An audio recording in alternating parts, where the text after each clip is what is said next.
بسم اللہ الرحمن الرحیم۔ السلام علیکم۔ میرا نام فرقان قریشی ہے اور آج میں آپ کو سیرت النبی سیریز کی 7ویں قسط میں خوش آمدید کہتا ہوں۔ میں جانتا ہوں کہ اس مرتبہ ویڈیو تھوڑی سی لیٹ ہو گئی ہے، ایسا اس لیے کیونکہ ایک تو درمیان میں عید کی چھٹیاں آ گئی تھیں، لیکن اس کے بعد سے میری صحت کچھ ٹھیک نہیں تھی۔ اس دوران میں بہت کم آن لائن آیا، اور پھر آپ جانتے ہی ہیں کہ میں کوئی پروفیشنل یوٹیوبر تو ہوں نہیں، نہ تو کوئی میرا اسٹوڈیو ہے اور نہ ہی میری کوئی ٹیم، اس لیے سارا کام بھی خود ہی دیکھنا ہوتا ہے۔ چھوٹے بڑے کام، تمام ریسورسز، انہیں خود ہی مینیج کرنا پڑتا ہے۔ بس اللہ تعالیٰ سے دعا ہے کہ وہ اس خوبصورت پروجیکٹ سیرت النبی پروجیکٹ کو مکمل کرنے میں مجھے آسانی دے دے، آمین۔ اوکے، پچھلی قسط میں ہم نے نبی علیہ السلام کے حضرت خدیجہ رضی اللہ تعالیٰ عنہ کے ساتھ نکاح تک کی زندگی کو کور کیا تھا، اور آج میں آپ کو اس دن تک کے واقعات سناؤں گا کہ جس دن نبی علیہ السلام پر پہلی وحی نازل ہوئی تھی۔ پہلی وحی کے نازل ہونے کو بعثت کا دن بھی کہتے ہیں، ڈیکلریشن آف نبوہ، یعنی کہ وہ دن کہ جب جبرائیل علیہ السلام نے قرآن پاک کی پہلی آیات آپ علیہ السلام کے سامنے تلاوت کی تھی۔ پہلی وحی کب، کیسے اور کس طرح نازل ہوئی، اس بارے میں تو انشاءاللہ بالکل علیحدہ سے ایک اور قسط ہوگی، کیونکہ پہلی وحی کا نزول ایک بہت اسپیشل ایونٹ تھا۔ اسے انشاءاللہ میں بہت تفصیل کے ساتھ سناؤں گا، لیکن آج کی قسط کا فارمیٹ تھوڑا سا ہٹ گیا ہے۔ پہلے ایسے ہو رہا تھا کہ میں آپ کو ہر سال کے واقعات ایک ترتیب کے ساتھ سنا رہا تھا، لیکن جیسے جیسے بعثت کا وقت قریب آ رہا تھا، مکہ اور عرب میں نبوت کی نشانیاں زیادہ اور تیزی کے ساتھ دیکھی جانے لگی تھیں۔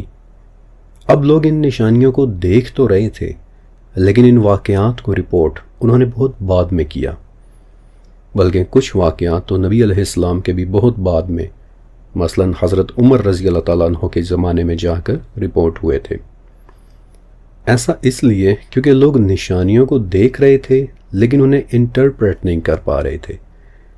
مثلا آج میں آپ کو ایک واقعہ سناؤں گا کہ جس میں مدینہ کی ایک عورت کو جنات میں سے ایک جن نے خبر دی تھی کہ کچھ بڑا ہونے والا ہے، لیکن ایک تو وہ خبر اشعار کی صورت میں تھی، حالانکہ نارملی جنات کہانوں کے کانوں میں سرگوشیاں کیا کرتے تھے، اور دوسرا یہ کہ وہ اشعار ان لوگوں کو تب تک سمجھ نہیں آئے تھے کہ جب تک غزوہ بدر اور غزوہ احد نہیں ہو گئے تھے، اور جب وہ لڑائیاں ہو گئیں تب لوگوں کو سمجھ آئی کہ وہ پیشن گوئی اس دن کے بارے میں تھی۔ لہٰذا یہ واقعہ بھی بہت بعد میں رپورٹ ہوا تھا۔ البتہ ایک بڑا واقعہ ایسا ہے کہ جو یقیناً آپ سب نے بچپن میں سن رکھا ہوگا اور آپ اسے پہچان بھی لیں گے، لیکن وہ واقعہ آج شاید پہلی مرتبہ آپ پورے طریقے سے سننے والے ہیں۔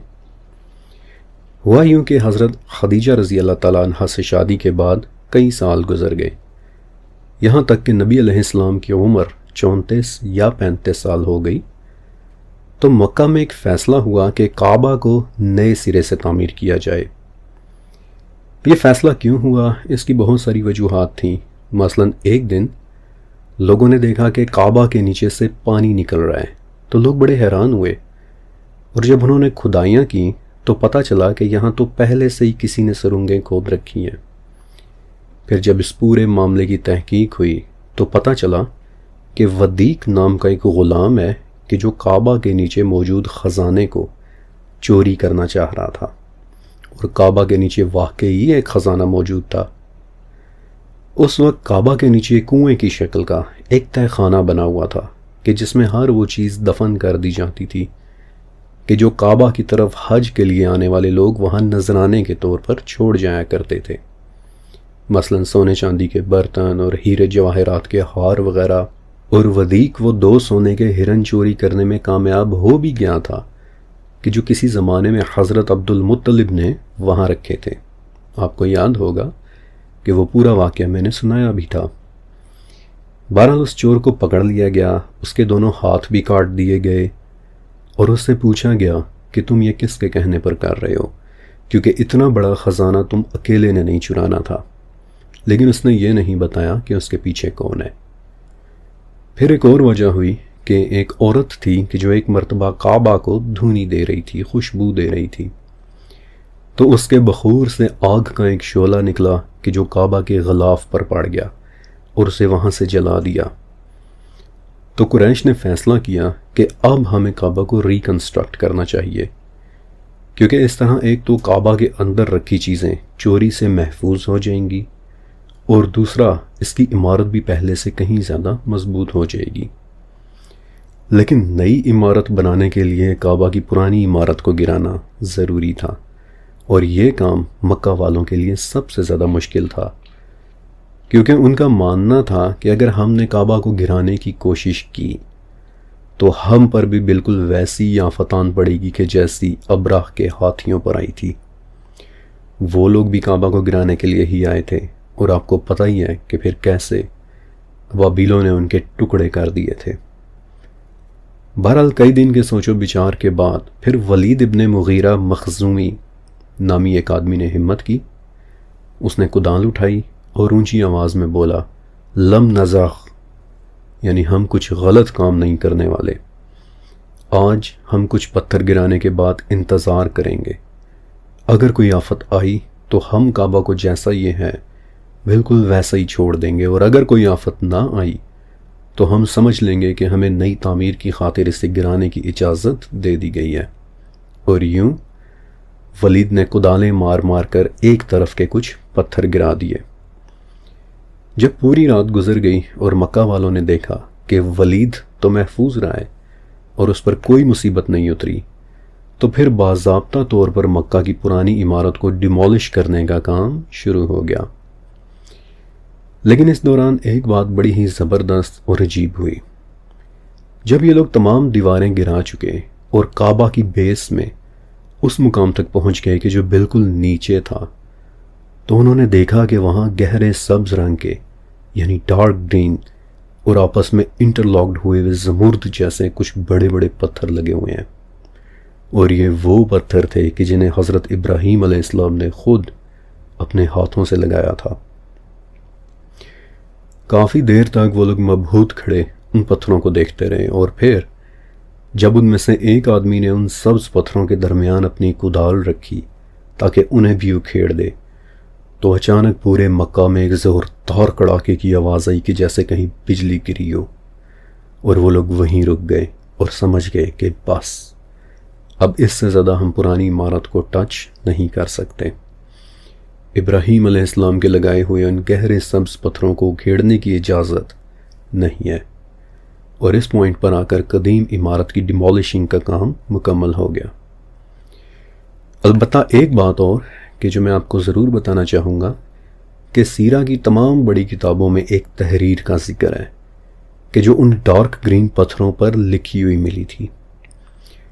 عام طور پر ہوتا یہ ہے کہ قدیم عمارتوں پر کچھ نہ کچھ لکھا ہوا مل جاتا ہے کہ فلاں عمارت فلاں شخص نے بنوائی تھی، جنہیں قدیم انسکرپشنز کہتے ہیں۔ لیکن جو بات ان سبز پتھروں پر لکھی ہوئی تحریر کو بہت زبردست بناتی ہے وہ ہے اس تحریر کا بالکل فرسٹ پرسن نیریٹو ہونا۔ ابھی میں بتاتا بھی ہوں کہ اس کا کیا مطلب ہوا۔ بہرحال یہ تحریر قدیم سیریاک زبان میں لکھی ہوئی تھی، مکہ والے اس کو پڑھ نہیں پا رہے تھے، لہٰذا مدینہ سے ایک بڑے یہودی عالم کو بلوایا گیا تاکہ وہ اس تحریر کو عربی میں ترجمہ کرے، اور تب کہ جب اس نے ترجمہ کیا تو پتہ چلا کہ اس میں تو بالکل فرسٹ پرسن نیریٹو لکھا ہوا ہے کہ میں مکہ کا مالک اللہ، جس نے اسے اس وقت بنایا کہ جب میں نے آسمانوں اور زمین کو پیدا کیا، اور اس کے دونوں طرف 7 فرشتوں کو کھڑا کیا کہ جو تب تک اس کی حفاظت کریں گے جب تک اس کے پہاڑ باقی رہیں گے، اور یہاں کا دودھ اور پانی یہاں کے رہنے والوں کے لیے برکت ہے۔ امیزنگ۔ کعبہ کے نیچے ان گرین پتھروں پر یہ تحریر بالکل فرسٹ پرسن نیریٹو ہے کہ میں مکہ کا مالک اللہ، اللہ اکبر۔ یہ سن کر انسان کو ایک جھرجھری آ جاتی ہے۔ نیچرلی یہ ڈارک گرین پتھر آج بھی کعبہ کے نیچے موجود ہیں، انہیں کبھی کسی نے نہیں چھیڑا کیونکہ انہیں چھیڑنے کی کبھی کسی کو جرت ہی نہیں ہوئی۔ آئی وانڈر کہ ان خوبصورت زمرد جیسے پتھروں کو اپنی آنکھوں سے دیکھنا کیسا لگتا ہوگا. Imagine that. اور بائی دا ویز وہ خزانہ آج بھی کعبہ کے نیچے موجود ہے، بلکہ اس خزانے کے حوالے سے تو نبی علیہ السلام کی ایک پیشن گوئی بھی موجود ہے کہ قیامت سے پہلے کعبہ کو ایک حبشی توڑ دے گا اور توڑ کر اس کا خزانہ نکال دے گا، اور اس حبشی کی نشانی یہ ہوگی کہ اس کی ٹانگیں بہت پتلی پتلی ہوں گی. اللہ اکبر. پتہ نہیں وہ کیسا دن ہوگا، اور پتہ نہیں ہماری زندگیوں میں آئے گا بھی یا پھر ہمارے بعد. اللہ تعالیٰ ہمیں وہ دن دیکھنے سے محفوظ رکھے، آمین. بہرحال ڈارک گرین پتھروں والی تحریر کے علاوہ 2 تحاریر اور بھی ملی تھیں. دوسری تحریر مقام ابراہیم کے پاس سے ملی تھی، اور اس میں لکھا ہوا تھا کہ یہاں 3 طرف سے رزق آتا ہے. اور ایک تحریر اور بھی ملی تھی کہ جس میں لکھا تھا کہ جو نیکی بوئے گا لوگ اس پر رشک کریں گے، اس جیسا بننا چاہیں گے، اور جو رسوائی بوئے گا وہ شرمندگی اٹھائے گا. اللہ رب العزت ذلت سے محفوظ فرمائے. یہ لکھا تھا اس میں. اور پھر ان تحریروں کے مل جانے کے بعد کہ جب قریش کو پوری طرح سے تسلی ہو گئی تو پھر کعبہ کی باقاعدہ ریکنسٹرکشن کا کام شروع ہوا. لیکن ریکنسٹرکشن سے پہلے ایک شرط رکھی گئی کہ کعبہ کی تعمیر میں جو بھی پیسہ لگے گا وہ صرف اور صرف جائز سورسز سے کمایا ہوا پیسہ ہوگا. نہ تو اس میں کسی ناچنے اور گانے والی کی کمائی شامل ہوگی اور نہ ہی کسی قسم کا سودی کاروبار کرنے والے کی. دراصل اس شرط کے پیچھے بھی ایک واقعہ ہوا تھا. قریش کے ایک نیک آدمی تھے ابو وہب. کعبہ کی تعمیر کے وقت جب بھی وہ نئے پتھروں میں سے کوئی پتھر اٹھاتے تو وہ پتھر فٹ نہ بیٹھتا، نیچے گر جاتا. تو اس وقت اس ان یوزول بات کو دیکھتے ہوئے ابو وہب نے کہا کہ قریش، اس گھر کی تعمیر تم صرف حلال پیسوں سے ہی کر سکو گے. بہرحال تعمیر شروع ہوئی اور ہر قبیلے نے اپنے لیے کوئی نہ کوئی ٹاسک مقرر کر لیا. مختلف قبیلے مختلف قسم کا کنسٹرکشن مٹیریل پرووائڈ کرنے لگے. کوئی قبیلہ پتھر لا کر دے رہا تھا اور کوئی قبیلہ لکڑی، کوئی قبیلہ گارا بنا کر دے رہا تھا اور کوئی قبیلہ کپڑا. اور اس پورے پروجیکٹ کو سپروائز ایک رومن انجینئر کر رہا تھا کہ جس کا نام بھی تاریخ میں مل جاتا ہے، باکوم. جب ساری عمارت تعمیر ہو چکی اور آخر میں حجر اسود لگانے کی باری آئی تو پھر وہ واقعہ ہوا کہ جس کے متعلق ہم سب نے بچپن سے سن رکھا ہے. حجر اسود کو اٹھا کر کعبہ میں لگانا ایک بہت بڑا اعزاز تھا، اور نیچرلی ہر قبیلے کی یہ خواہش تھی کہ یہ اعزاز اس کے پاس جائے. لیکن کوئی قبیلہ بھی پیچھے ہٹ کر دوسرے کو یہ اعزاز دینے کے لیے تیار نہیں ہو رہا تھا، اور یوں اس ایشو کو لے کر مکہ کا ماحول بہت زیادہ ٹینس ہونا شروع ہو گیا، تلخ کلامی ہونا شروع ہو گئی، اور یوں لگنے لگا کہ مکہ ایک بار پھر سے سرخ ہونے والا ہے.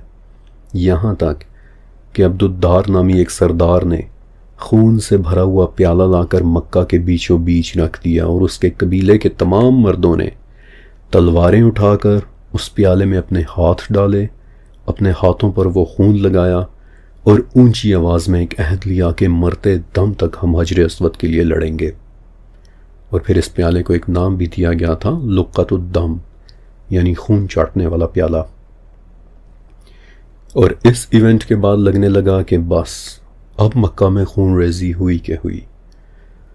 لیکن اس وقت مکہ میں رہنے والے سب سے ضعیف اور معمر شخص کا نام تھا ابو امیہ المخزومی.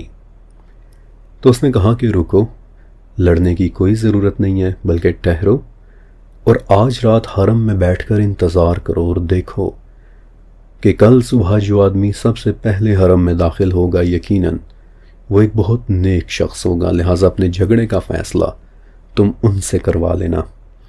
اور اللہ کی قدرت دیکھیے کہ اگلی صبح سب سے پہلے نبی کریم حضرت محمد صلی اللہ علیہ وآلہ وسلم حرم میں داخل ہوئے، اور آپ علیہ السلام کو دیکھتے ہی وہ لوگ اپنے چھپنے کی جگہوں سے باہر نکل آئے اور کہنے لگے کہ ان کے فیصلے پر تو ہمیں پورا یقین ہے. اور تب نبی علیہ السلام نے ایک ایسا فیصلہ کیا کہ جسے آج بھی ہسٹورینز اور مورخین اپریشیٹ کرتے ہیں کہ اتنا دانشمندانہ فیصلہ. آپ علیہ السلام نے ایک چادر منگوائی جسے تمام قبیلوں کے مندوبین یعنی ریپریزنٹیٹیوز نے اسے اس کے کناروں سے پکڑا اور حجر اسود کو اس چادر کے درمیان میں رکھا، اور یوں یہ بات اس چیز کی علامت ہو گئی کہ حجر اسود کو اٹھا کر رکھنے میں تمام قبیلے شریک ہوئے ہیں۔ اور پھر نبی علیہ السلام نے بذات خود اپنے ہاتھوں سے حجر اسود کو اٹھا کر اسے اس کی جگہ پر نصب کیا۔ اللہ اکبر! امیجن کریں کہ یہ سب اپنی آنکھوں سے ہوتے دیکھنا کیسا لگتا ہوگا۔ یہ وہ مشہور واقعہ ہے کہ جو شاید آج بھی ہمارے کورسز کی کتابوں میں موجود ہے، لیکن اس کے ساتھ ایک واقعہ اور بھی ہوا تھا کہ جو بہت کم کتابوں میں ملتا ہے۔ ابن عباس رضی اللہ تعالیٰ عنہ بتاتے ہیں کہ جب نبی علیہ السلام حجر اسود کو اس کی جگہ پر لگا رہے تھے تو دور ایک بوڑھا آدمی کھڑا یہ سب کچھ دیکھ رہا تھا، اور اس کا حلیہ ایسا تھا کہ جیسے نجد سے آیا ہو۔ یہ بات بہت امپورٹنٹ ہے، آگے آنے والی قسطوں میں نجد سے آنے والا بوڑھا ایک بار پھر سے ریپیٹ ہوگا۔ بہرحال وہ اپنے قریب کھڑے لوگوں سے بولا کہ میں حیران ہوں کہ شرف، دانائی اور ایک بڑی قوم نے ایک ایسے شخص سے اپنا فیصلہ کروایا ہے کہ جو عمر اور دولت دونوں میں ان سے کم ہے۔ یہ لوگ ان کے سامنے اس طرح سر جھکائے ہاتھ باندھے کھڑے ہیں کہ جیسے وہ ان کے غلام ہیں۔ تم دیکھنا کہ یہ انہیں منتشر کر دے گا، تم دیکھنا کہ یہ انہیں ٹکڑے ٹکڑے کر دے گا۔ اور ابن عباس بتاتے ہیں کہ وہ بوڑھا بذات خود ابلیس تھا کہ جو حجر اسود کو دیکھنے کے لیے آیا تھا۔ بائی دی وے ابلیس کے اس حلیے، اس روپ کو آپ یاد رکھیے گا، کیونکہ آگے چل کر وہ بار بار ایک نجدی بوڑھے کے روپ میں قریش کے پاس آئے گا۔ بہرحال اس طرح خانہ کعبہ کی تعمیر مکمل ہوئی، البتہ اس دوران ایک چیز ایسی ہو گئی کہ جو آج بھی موجود ہے۔ آج بھی آپ کو کعبہ میں یہ صفت نظر آئے گی۔ ہوا یوں کہ قریش کے پاس وسائل کی تھوڑی سی کمی ہو گئی، لہٰذا انہوں نے ناردن سائیڈ والی دیوار کو تھوڑا سا کم کر کے اندر کی طرف کر دیا، حالانکہ پہلے وہ جگہ کعبہ کے اندر ہی ہوا کرتی تھی، لیکن اس تعمیر کے بعد وہ جگہ کعبہ سے باہر ہو گئی اور آج تک ہمیں یہ جگہ باہر دکھائی دیتی ہے، اور کعبہ کے اس حصے کا نام ہے حتیم۔ آپ سب نے یقیناً یہ جگہ دیکھ رکھی ہوگی۔ بہت بعد میں ایک مرتبہ نبی علیہ السلام نے حضرت عائشہ رضی اللہ تعالیٰ عنہ کو یہ جگہ دکھائی تھی اور کہا تھا کہ عائشہ، اگر قریش تازہ جاہلیت سے نہ نکلے ہوتے تو میں کعبہ کو دوبارہ سے گرا کر اسے ایک بار پھر سے ویسے ہی بناتا کہ جیسے اسے حضرت ابراہیم علیہ السلام نے بنایا تھا، یعنی کہ میں حتیم کو بھی کور کر لیتا۔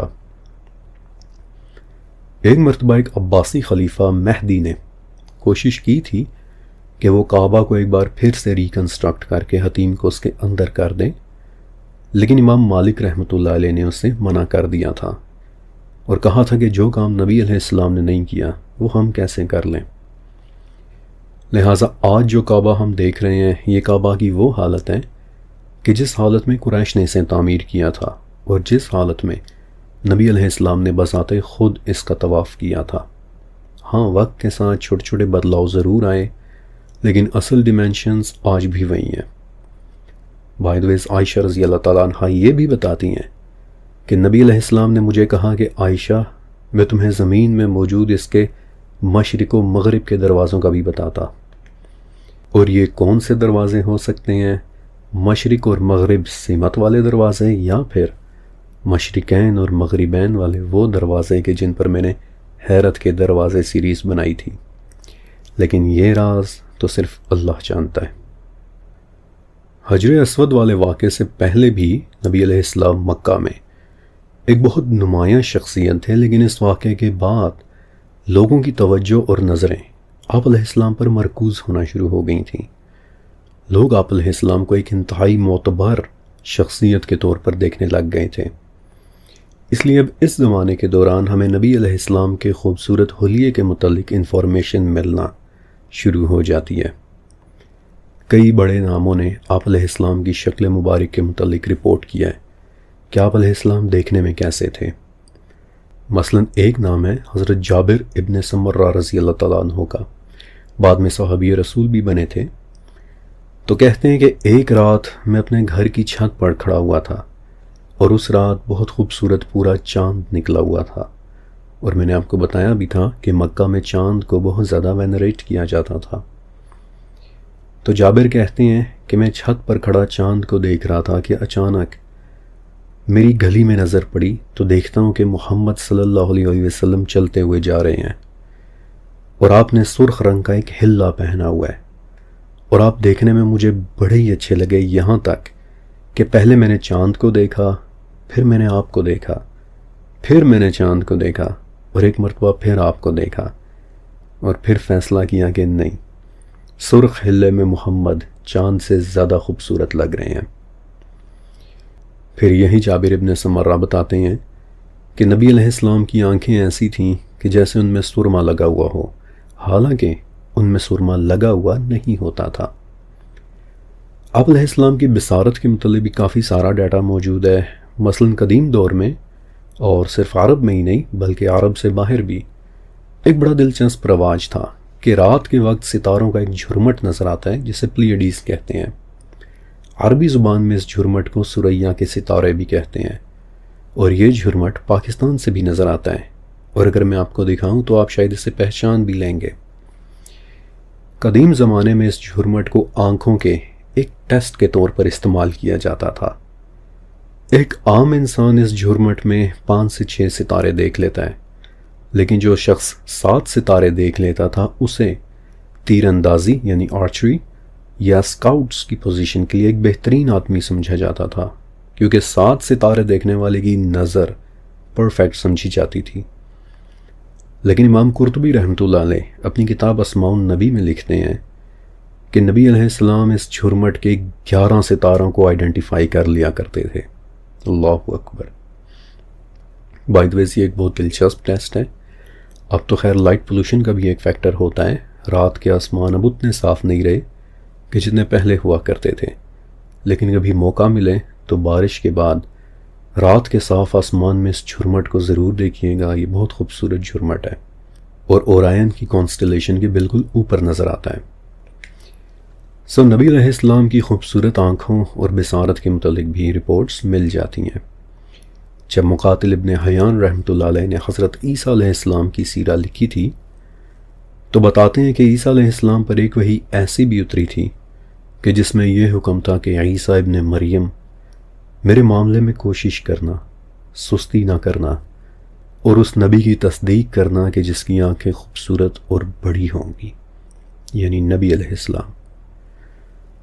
لیکن یہاں آپ نے ایک بات اپنے ذہن میں رکھنی ہے کہ نبی علیہ السلام کی مبارک صفات میں سے کچھ باتیں ایسی تھی کہ جو آپ علیہ السلام میں پہلے سے موجود تھی، لیکن کچھ صفات معراج کے واقعے کے بعد مینیفیسٹ ہوئی تھیں، اور ہونی بھی تھی، کیونکہ آخر معراج کوئی چھوٹا واقعہ تو تھا نہیں۔ نبی علیہ السلام کو اس دنیا کی ٹائم اینڈ سپیس اور فزکس کے قوانین سے بالکل آزاد کر کے معارج کے ذریعے، یعنی آسمان میں چڑھنے والے راستوں کے ذریعے 7 آسمانوں کو کراس کر کے اوپر سدرۃ المنتہا تک لے جایا گیا تھا، اور وہاں نبی علیہ السلام کو وہ رنگ دکھائے گئے تھے کہ جنہیں ہم نہیں جانتے۔ تو نیچرلی کچھ صفات آپ علیہ السلام میں معراج والے واقعے کے بعد مینیفیسٹ ہوئی تھیں۔ واقعہ معراج پر انشاءاللہ علیحدہ سے پوری ایک قسط ریلیز ہوگی، لیکن معراج کے بعد آپ علیہ السلام کی بصارت میں جو واضح چینج آیا، علامہ قاضی رحمۃ اللہ علیہ لکھتے ہیں، وہ یہ تھا کہ آپ علیہ السلام کو دن اور رات میں بالکل ایک جیسا نظر آنے لگ گیا تھا، بالکل ویسے ہی کہ جیسے جب کوہ طور پر اللہ تعالیٰ نے حضرت موسیٰ علیہ السلام سے کلام کیا تو موسیٰ علیہ السلام کو شدید اندھیرے میں بھی پہاڑوں کے اوپر رینگتی ہوئی چونٹیاں تک دکھائی دینے لگ گئی تھیں۔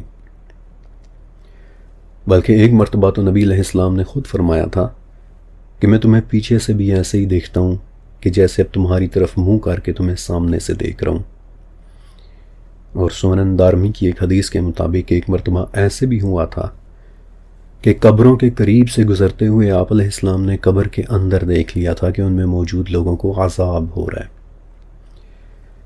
پھر معراج ہی کے بعد نبی علیہ السلام کی سماعت، یعنی آپ علیہ السلام کا سننا، عام لوگوں سے کئی گنا بڑھ کر ہو گیا تھا۔ مثلا ایک مرتبہ نبی علیہ السلام نے اپنے اصحاب سے پوچھا کہ کیا تم لوگ بھی وہ سن رہے ہو کہ جو مجھے سنائی دے رہا ہے؟ صحابہ نے کہا کہ نہیں یا رسول اللہ۔ تو آپ علیہ السلام نے فرمایا کہ جو میں دیکھ رہا ہوں اسے تم نہیں دیکھ سکتے، اور جو میں سن رہا ہوں اسے تم نہیں سن سکتے۔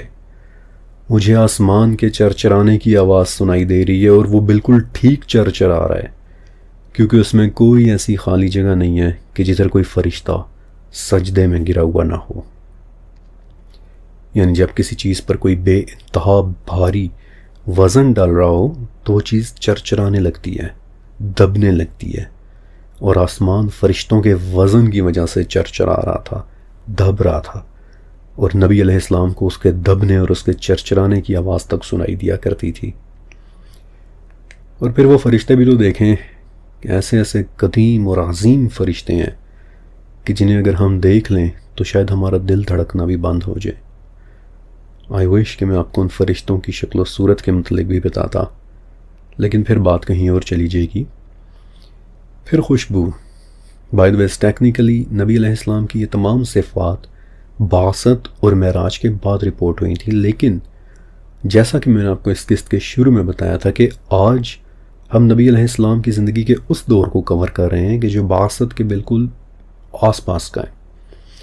اس میں کچھ واقعات ایسے ہیں کہ جو نوٹس تو پہلے ہو گئے تھے لیکن رپورٹ پھر بعثت کے بعد ہوئے تھے، اور میں آپ کو نبی علیہ السلام کی یہ مبارک صفات اس لیے بتا رہا ہوں تاکہ آپ کو ایک تصور کرنے میں آسانی ہو کہ صحابہ کرام کو کیا نظر آتا تھا۔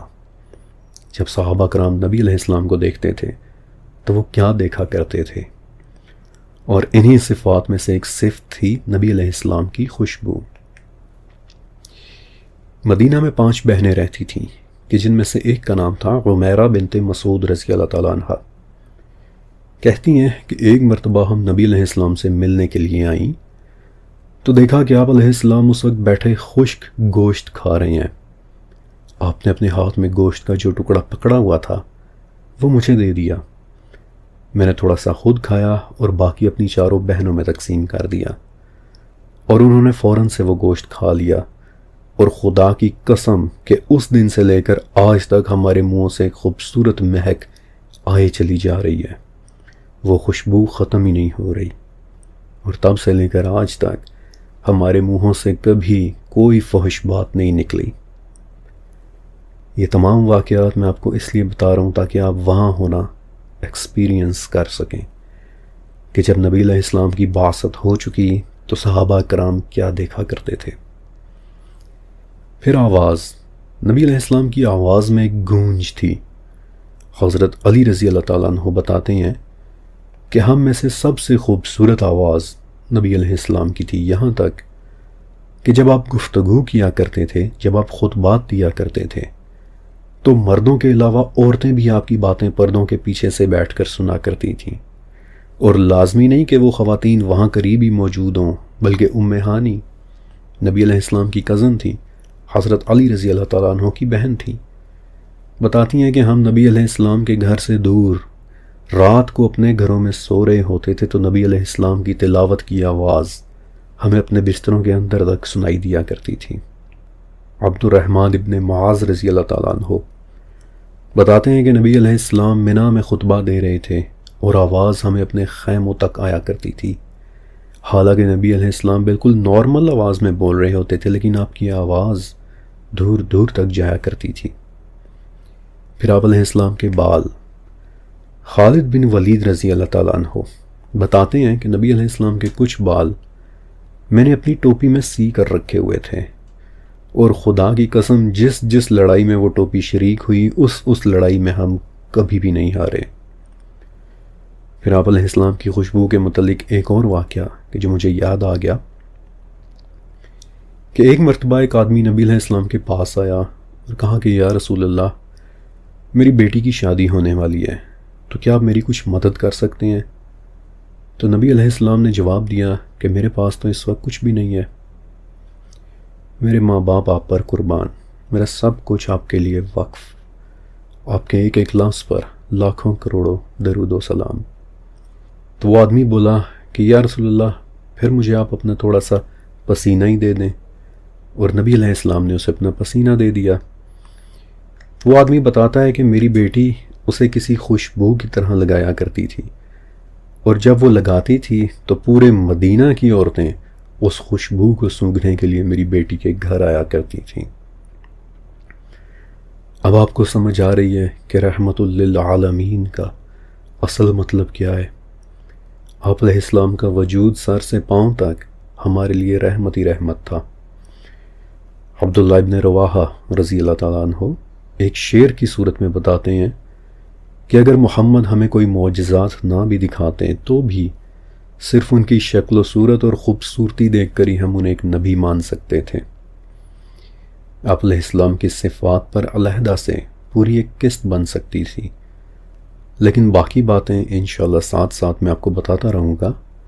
ہاں، آج کے لیے نبی علیہ السلام کی ایک صفت اور بتا کر پھر ہم آگے بڑھتے ہیں کہ نبی علیہ السلام کا خوبصورت چہرہ۔ آپ علیہ السلام کی رنگت سفید تھی، خوبصورت سفید، کہ جس میں ہلکی سی گلابی ٹنج ہوتی ہے۔ ایک مرتبہ نبی علیہ السلام کو کسی نے کالی چادر تحفے میں دی تو آپ علیہ السلام نے وہ پہنی اور پھر اپنے گھر والوں سے پوچھا کہ یہ کیسی لگ رہی ہے۔ تو گھر والوں نے بتایا کہ اس کی سیاہی آپ کی سفیدی اور آپ کی سفیدی اس کی سیاہی کے ساتھ بہت خوبصورت لگ رہی ہے۔ اور میں قربان جاؤں، امیجن کریں کہ جب نبی علیہ السلام نے اپنے گھر والوں سے پوچھا ہوگا کہ مجھ پر یہ چادر کیسی لگ رہی ہے۔ میرے پیارے نبی پر لاکھوں کروڑوں درود و سلام۔ یہاں سے آگے میں آپ کو کچھ ایسے واقعات سنانے والا ہوں کہ جو بعثت سے بالکل پہلے پیش آئے تھے، لیکن رپورٹ آبویسلی بہت بعد میں ہوئے تھے۔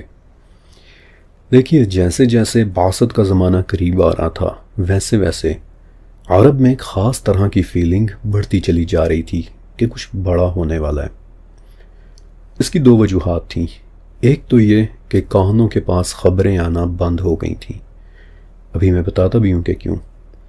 اور دوسرا یہ کہ جو اہل کتاب تھے یعنی یہود و نصارہ، وہ جان چکے تھے کہ اب ایک نبی کا ظہور ہونا زیادہ دور نہیں ہے۔ کچھ نشانیاں تو انہیں اپنی کتاب کے ذریعے پتہ تھیں، لیکن کچھ واقعات تو بڑے ہی ڈائریکٹ ہو کر ہو رہے تھے، اور میں آپ کے ساتھ دونوں شیئر کرتا ہوں۔ علی ابن نافع الجرشی بتاتے ہیں کہ نبی علیہ السلام کی بعثت سے بالکل پہلے کی بات ہے کہ ہم یمن میں رہ رہے تھے اور ہر طرف ایک خبر پھیلی ہوئی تھی کہ ایک نبی کا ظہور ہونے والا ہے۔ تو ہم نے سوچا کہ کیوں نہ پہاڑوں میں رہنے والے ایک کاہن کے پاس چلیں اور اس سے پوچھ کر آئیں۔ تو ہم لوگ پورے ایک دن اور ایک رات کا سفر کر کے ان پہاڑوں میں پہنچے۔ اور آپ کی امیجنیشن کے لیے بتا دوں کہ یمن میں کچھ اس طرح کے پہاڑ ہیں کہ جن کی چوٹی پر آج بھی قدیم موناسٹریز اور قلعے بنے ہوئے ہیں کہ جنہیں آپ لاجواب قسم کی انجینئرنگ کہہ سکتے ہیں۔ ان قلعوں کو دیکھ کر بندہ سوچ میں پڑ جاتا ہے کہ یہ آخر انہوں نے بنائے کیسے ہوں گے۔ بہرحال ایک مشکل سفر کر کے یہ لوگ پہاڑوں میں موجود ایسی کسی موناسٹری پر پہنچے کہ جہاں وہ کاہن رہا کرتا تھا، اور اس وقت صبح ہونے ہی والی تھی۔ تو یہ لوگ بتاتے ہیں کہ ہم نے دیکھا کہ وہ کاہن تیز تیز چلتا ہوا نیچے کی طرف آ رہا ہے، حتیٰ کہ وہ ہمارے پاس پہنچ کر رک گیا۔ پھر سورج کی طرف دیکھ کر کافی دیر تک کچھ پڑھتا رہا، سوچتا رہا، پھر آسمان کی طرف دیکھنے لگ گیا اور کافی دیر تک دیکھتا رہا، اور پھر اچانک ہماری طرف دیکھ کر صرف اتنا بولا کہ چند دنوں کی بات ہے کہ تمہارے درمیان ایک نبی ظاہر ہوں گے۔ اللہ نے انہیں منتخب کر لیا ہے اور ان کا نام محمد ہے، اور تمہارے درمیان وہ تھوڑے ہی وقت کے لیے رہیں گے۔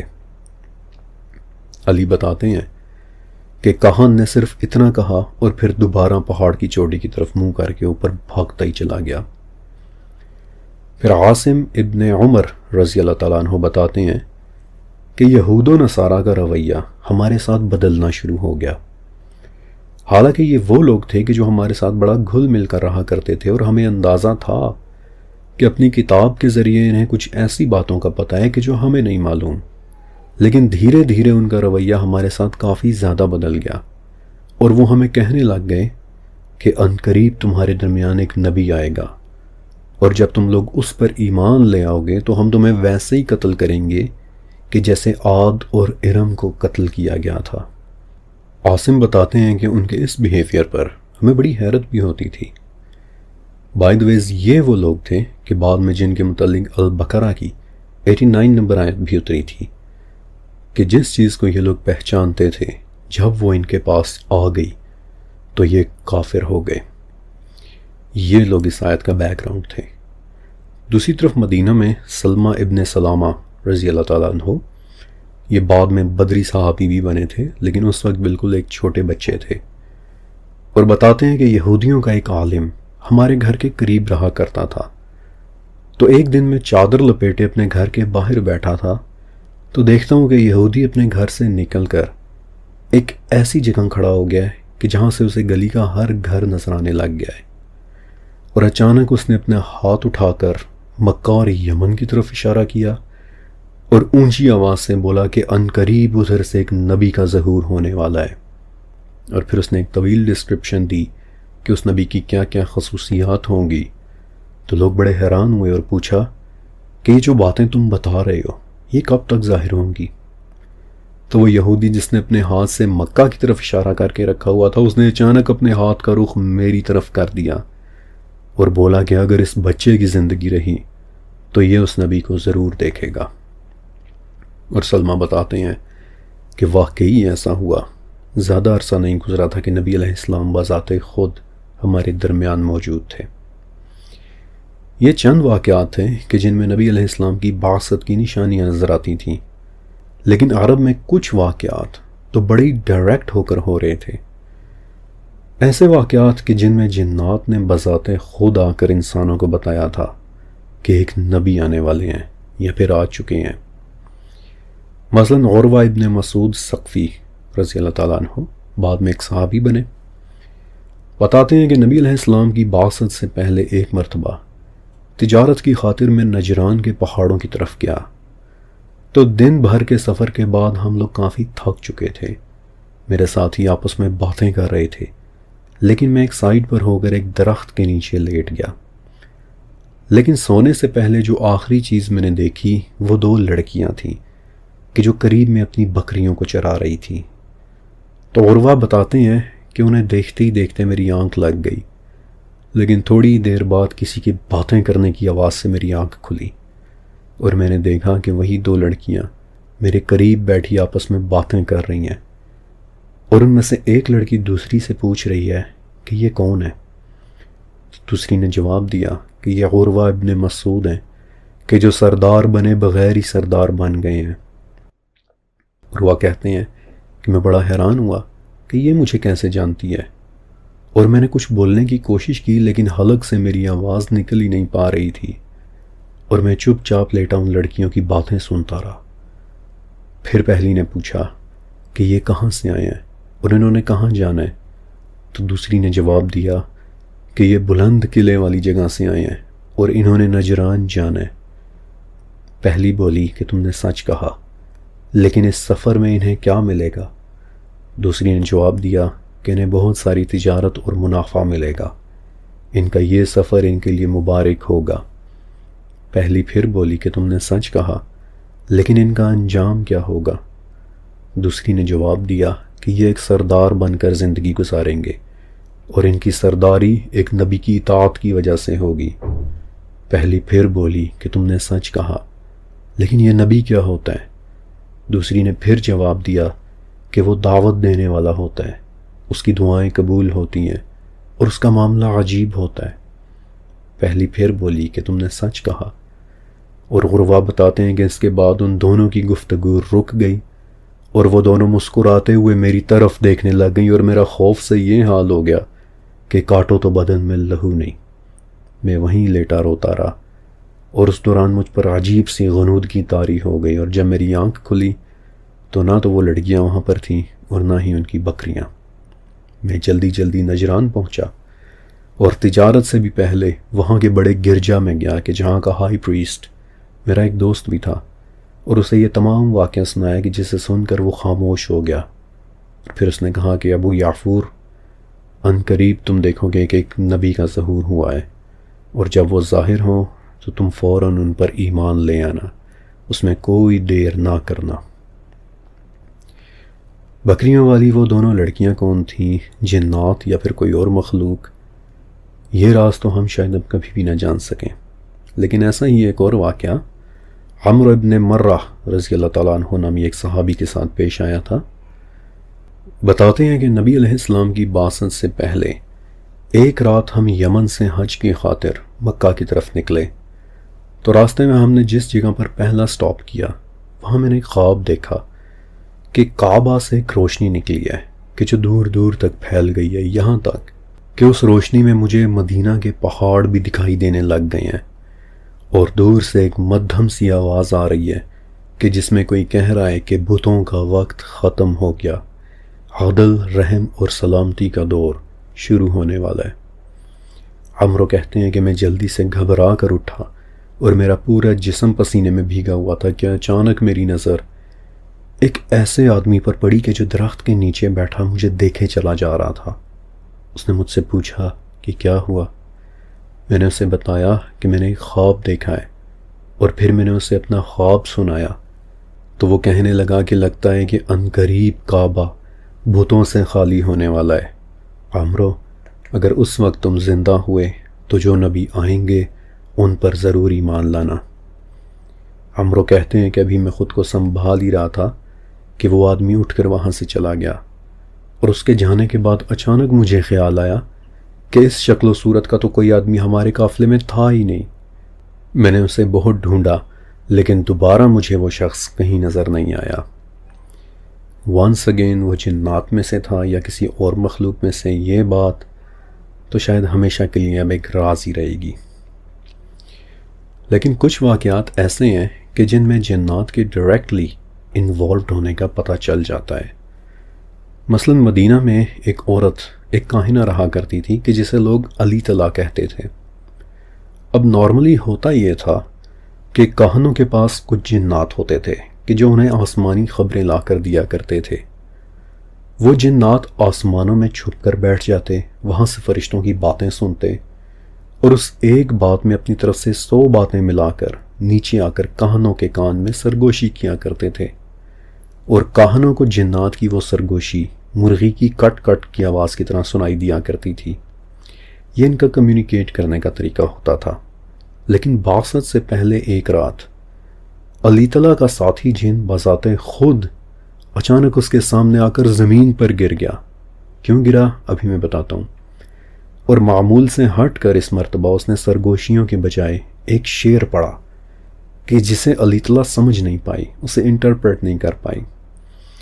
ایک تو اس وقت وہ اچانک گھبرا گئی تھی، اور دوسرا جنات کے اس طرح خبر دینے کا طریقہ ہائیلی ان یوزول تھا۔ بہرحال اس نے ایک شعر پڑھا کہ جس کا میں آپ کو اردو ترجمہ بتا رہا ہوں کہ میں ایک عظیم واقعے کو جانتا ہوں کہ وہ زخمی کرنے اور گلے کاٹنے کا دن ہوگا۔ درے، کیا چیز ہیں درے؟ وہ کہ جن میں ٹخنے اپنے مقامات سے بچھڑ جائیں گے۔ اس جن کے ان اشعار کو علی طلا ایک طویل عرصے تک سمجھ نہیں پائی، انٹل کہ بدر اور احد کے معرکے ہو گئے کہ جو دروں میں لڑے گئے تھے، اور تب ان اشعار کی سمجھ آئی کہ وہ جن ان دروں میں ہونے والی اہم لڑائیوں کا سراغ دے رہا تھا۔ بائی دا ویز وہ جن گرا کیوں، یہ ایک بڑی زبردست لیڈ ہے، اور میں چاہتا ہوں کہ آپ کو اس کے بارے میں بتاؤں، کیونکہ اس سے آپ کو بعثت کی نشانیوں کو سمجھنے میں کافی زیادہ ہیلپ ملے گی، کلیئرٹی ملے گی۔ دیکھیے، جیسے جیسے بعثت کا وقت قریب آ رہا تھا ویسے ویسے جنات اور شیاطین کے لیے آسمان میں جانا مشکل ہوتا چلا جا رہا تھا۔ یہ بات ہمیں سورہ جن سے پتہ چل جاتی ہے کہ جہاں جنات خود مونولوگ کرتے ہوئے بتاتے ہیں کہ ہم خبریں سننے کے لیے جگہ جگہ آسمان میں بیٹھ جایا کرتے تھے، لیکن اب جو ان خبروں کو سننے کے لیے جائے اس کے پیچھے ایک شہاب ثاقب آتا ہے، اور ہمیں نہیں پتا کہ اب زمین والوں کے ساتھ کیا ہونے والا ہے۔ تو بہت ممکن ہے کہ علی طلا کا وہ جن کوئی خبر لینے کے لیے آسمان کی طرف گیا ہو، اور ایک زوردار شہاب ثاقب نے اسے ہٹ کیا ہو کہ جس کی وجہ سے وہ زخمی ہو کر علی طلا کے پاس واپس زمین پر آ کر گر گیا تھا۔ ابن عباس رضی اللہ تعالیٰ عنہ بتاتے ہیں کہ جنات کی مختلف قبیلوں کے لیے آسمانوں میں مختلف جگہیں مقرر تھیں۔ کوئی جن زمین کے بالکل قریب بیٹھا کرتا تھا، لیکن کوئی جن آسمان کی اس اوپری سطح کے بالکل نزدیک بیٹھا کرتا تھا، ڈپینڈنگ آن دیئر پاورز کہ وہ آسمان اور زمین کے درمیان سفر کیا کرتے تھے۔ لیکن بعثت کے قریب انہیں آنے جانے سے یکسر منع کر دیا گیا۔ اب جب کاہنوں کے پاس خبریں آنی بند ہو گئیں تو وہ پریشان ہو گئے، سمجھنے لگے کہ جیسے معاذ اللہ آسمان والے ختم ہو گئے ہیں۔ لہٰذا اپنی گھبراہٹ میں جس کاہن کے پاس اونٹ تھے اس نے اونٹ کی قربانی کی، جس کے پاس گائیں تھی اس نے گائے کی قربانی کی، اور جس کے پاس بکریاں تھیں اس نے بکری کی قربانی کی، تاکہ دوبارہ سے یہ خبریں آنا شروع ہو جائیں۔ لیکن ایسا نہیں ہوا، کہانت ختم ہو گئی۔ اور کیوں ختم ہوئی؟ کہانت کو ختم کرنا ضروری تھا، آسمان سے خبروں کا آنا بند ہونا ضروری تھا، تاکہ بعثت کے بعد زمین پر نبی علیہ السلام کے علاوہ غیب کی خبریں دینے والا اور کوئی نہ رہے۔ زمین والے وحی کو ان خبروں کے ساتھ کنفیوز نہ کر دیں، وحی کے ایک ڈیوائن میسج ہونے میں کوئی شک نہ رہے۔ یہ وجہ تھی کہ جنات کو آسمان میں چڑھنے سے روک دیا گیا تھا، اور پھر وہ پورا واقعہ سورہ جن میں رپورٹ ہوتا ہے۔ اور جنات سمجھ گئے تھے کہ اگر ہمیں آسمان میں چڑھنے سے روک دیا گیا ہے تو یقیناً زمین پر کوئی بڑا واقعہ رونما ہونے والا ہے، اور اسی طرح اہل کتاب کے علاوہ کاہنوں کو بھی اس بات کا اندازہ ہونا شروع ہو گیا تھا۔ اور جس رات نبی علیہ السلام کی بعثت ہوئی اس رات ابلیس شدید بے چین تھا، کیونکہ اسے اندازہ تھا کہ آج رات کچھ بڑا ہونے والا ہے۔ اور ابن عباس رضی اللہ تعالیٰ عنہ بتاتے ہیں کہ اس نے اپنے سب سے بڑے اور طاقتور جنات کو کہا کہ میرے پاس زمین سے ہر طرف کی مٹی لے کر آؤ۔ اس نے ان مٹیوں کو سونگھا، اور جب اس نے مکہ کی مٹی سونگھی تو فوراً سمجھ گیا کہ آخری نبی کی بعثت ہو چکی ہے۔ اس نے تیزی سے وہ مٹی ایک طرف پھینک دی، اور اس پر تمام جنات خاموش ہو گئے تھے۔ اس کے بعد جب بھی جنات آسمان میں چڑھنے کی کوشش کرتے تو انہیں آگ کا ایک شعلہ مارا جاتا، اور ان شعلوں کو کہ جنہیں ہم شہاب ثاقب یا پھر ٹوٹتے ہوئے تارے بھی کہہ دیتے ہیں، جنات کے علاوہ انسانوں نے بھی نوٹ کیا تھا۔ مثلا بنو علاج کا ایک آدمی تھا، عمرو ابن امیہ۔ تو بعثت سے کچھ وقت پہلے ایک رات کہ جب عرب کے کچھ کسانوں نے بے تحاشا ٹوٹتے ہوئے تارے دیکھے تو وہ عمرو کے پاس گئے اور اس سے پوچھا کہ یہ سب کیوں ہو رہا ہے؟ تو اس نے کہا کہ انتظار کرو اور دیکھو، اگر یہ وہ ستارے ٹوٹ رہے ہیں کہ جن سے لوگ راستے معلوم کرتے ہیں، یعنی کانسٹیلیشنز کے ستارے، کہکشاؤں کے ستارے، تو سمجھ لو کہ پھر قیامت آنے والی ہے اور دنیا کا انجام اپنے قریب آ چکا ہے۔ لیکن اگر یہ وہ ستارے نہیں ہیں تو سمجھ لو کہ زمین میں پھر کوئی عظیم الشان واقعہ پیش آنے والا ہے۔ لیکن وہ کیا واقعہ ہے یہ تو صرف اس دنیا کا رب ہی جانتا ہے۔ بائی دی وے ایک بات اور کہ کیا ہر ٹوٹتا ہوا تارا جنات اور شیاطین کو مارا ہوا ایک شعلہ ہوتا ہے؟ اس حوالے سے میں نے 40,000 سالوں کے علم سیریز میں بات کی بھی تھی، ابھی وقت نہیں ہے کہ میں اسے ایکسپلین کروں، لہٰذا آپ اس کا 10واں چیپٹر ضرور دیکھیے گا۔ بہرحال ایسے ہی ڈائریکٹ واقعات میں سے ایک اور واقعہ کہ جو ہوا تو نبی علیہ السلام کی بعثت کے فوراً بعد تھا، لیکن رپورٹ بہت بعد میں حضرت عمر رضی اللہ تعالیٰ عنہ کے دور خلافت میں جا کر رپورٹ ہوا تھا۔ ہوا یوں کہ ایک دن حضرت عمر رضی اللہ تعالیٰ عنہ مسجد نبوی میں اپنے اصحاب کے ساتھ بیٹھے ہوئے تھے، تو سامنے سے ایک آدمی گزرا، تو کسی نے حضرت عمر رضی اللہ تعالیٰ عنہ سے پوچھا کہ یا امیر المومنین، آپ اس آدمی کو جانتے ہیں؟ تو عمر رضی اللہ تعالیٰ عنہ نے کہا کہ نہیں، کون ہے یہ آدمی؟ تو بتایا گیا کہ اس آدمی کا نام سواد ابن قارب ہے، اور زمانے جاہلیت میں یہ کاہن ہوا کرتا تھا، لوگوں کو مستقبل کے حوالے سے عجیب عجیب باتیں بتایا کرتا تھا۔ لیکن ایک دن یہ چیختا چلاتا اپنے گھر سے باہر نکلا اور کہنے لگا کہ اٹھو اٹھو، وہ آ گیا، دیکھو دیکھو وہ کیسا صاف کہہ رہا ہے لا الہ الا اللہ۔ پہل تو ہم سمجھے کہ اس نے شاید کوئی برا خواب دیکھ لیا ہے، لیکن بعد میں ہمیں پتہ چلا کہ یہ تو حرف بحرف سچ کہہ رہا تھا۔ حضرت عمر رضی اللہ تعالیٰ عنہ نے کہا کہ اسے فوراً میرے پاس لاؤ۔ جب وہ آ گیا تو عمر رضی اللہ تعالیٰ عنہ نے اس سے پوچھا کہ کیا تم ہی سواد ابن قارب ہو؟ اس نے کہا کہ جی میں ہی ہوں۔ تو عمر رضی اللہ تعالیٰ نے پوچھا کہ تمہاری کہانت کا کیا ہوا؟ تو سواد کو تھوڑا سا برا لگا اور اس نے تھوڑا سا مائنڈ کیا اور کہا کہ اب کہ جب میں مسلمان ہو گیا ہوں تو آپ کیوں مجھے پرانی باتیں یاد دلا رہے ہیں؟ تو عمر بن خطاب بولے کہ تمہیں تو وہ باتیں یاد رکھنی چاہیے سواد، وہ تو ایک ایسا وقت تھا کہ جب ہم شرک کیا کرتے تھے لیکن تم لا الہ الا اللہ کی صدائیں لگا رہے تھے، تو کیا تمہاری کہانت نے تمہیں یہ سب بتایا تھا؟ تو سواد بولے کہ نہیں، بلکہ ایک رات کہ جب میں سو رہا تھا تو کسی نے مجھے اپنے پاؤں سے ٹہوکا اور مجھے سرگوشیوں جیسی ایک آواز سنائی دی کہ ابن قارب اٹھو، لوئی ابن غالب کی نسل میں ایک پیغمبر کا ظہور ہوا ہے، اٹھو اور میری بات سنو۔ میں اٹھا تو صحیح لیکن اسے اپنا وہم سمجھ کر دوبارہ سو گیا۔ لیکن دوسری رات ایک بار پھر سے ایسا ہوا، کوئی مجھے اپنے پاؤں سے جگاتا اور کہتا کہ اٹھو میری بات سنو۔ یہاں تک کہ تیسری رات بھی، تو مجھے اندازہ ہو گیا کہ یہ میرا وہی جن ہے کہ جو مجھے خبریں لا کر دیا کرتا تھا۔ لہٰذا چوتھی صبح میں اٹھ کر فوراً محمد الرسول اللہ سے ملنے گیا اور یہ تمام واقعہ انہیں سنا دیا، تو اللہ کے نبی میری یہ داستان سن کر بہت خوش ہوئے۔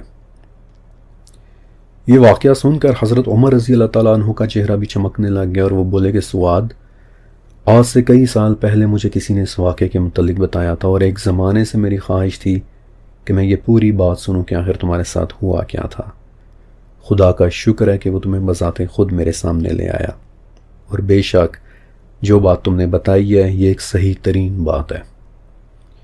بعد میں حضرت عمر رضی اللہ تعالیٰ عنہ سواد ابن قارب کا بہت خیال رکھا کرتے تھے، لیکن آپ نے دیکھا کہ جیسے جیسے نبی علیہ السلام کی بعثت کا وقت قریب آ رہا تھا ویسے ویسے اس عظیم واقعے کی نشانیاں بڑھتی چلی جا رہی تھیں۔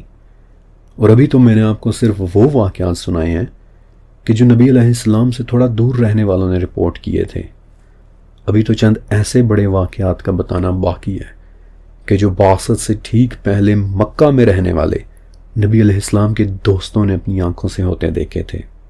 اور میں آپ کو یقین دلاتا ہوں کہ وہ واقعات سن کر ایک تو آپ نے حیران رہ جانا ہے کہ اتنے واضح واقعات، اور دوسرا یہ کہ ایک بار پھر سے آپ کی آنکھوں سے آنسو رواں ہو جانا ہے۔ لیکن اب آپ نے دو کام ضرور کرنے ہیں کہ ایک تو اس ویڈیو کے نیچے موجود لائک کا بٹن ضرور دبا دیجیے گا تاکہ یہ ویڈیو ہماری یوٹیوب فیملی کے باقی ممبرز تک بھی پہنچ جائے، اور دوسرا یہ کہ نیچے کمنٹ سیکشن میں لکھے میرے پینڈ کمنٹ، میرے ٹاپ کمنٹ کو ایک مرتبہ ضرور پڑھ لیجیے گا، کیونکہ سیرت النبی پروجیکٹ کو اسی طرح آسانی کے ساتھ جاری رکھنے کے لیے میری طرف سے آپ سب کے لیے اس میں ایک بہت ضروری پیغام ہے۔ شکریہ اور اللہ حافظ۔